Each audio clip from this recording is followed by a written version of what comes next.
दिल्लीको औपचारिक वार्तामा कहीँ कतै सीमाका विषय उठाउनु भएन, यतिसम्म कि नेपाली पक्षले निकालेको कुनै पनि प्रेस विज्ञप्तिमा सीमा विवादको विषयमा एक शब्द पनि उठेन।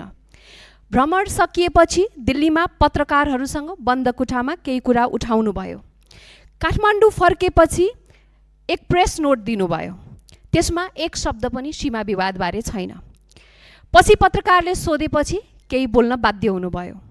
संसदमा पनि उहाँले सीमा विवादको विषय उठाउनु भएन, खालि सीमा व्यवस्थापनको नियमित काम जस्तो जङ्गे पिल्लरको व्यवस्थापन र त्यसको बैठकको विषय उठाउनु भएको छ।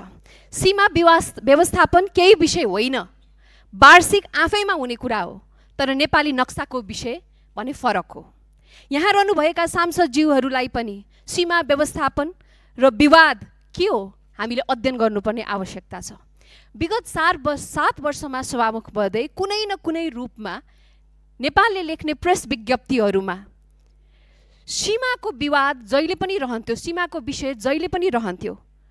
पहिलो पटक हाम्रो प्रेस नोटबाट यो हटेको छ।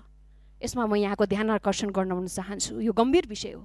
परराष्ट्र मन्त्रीज्यूसँग परराष्ट्र सचिवज्यू भ्रमणमा जानु भएन, त्यो पनि एउटा कौतूहलताको विषय रहेको छ।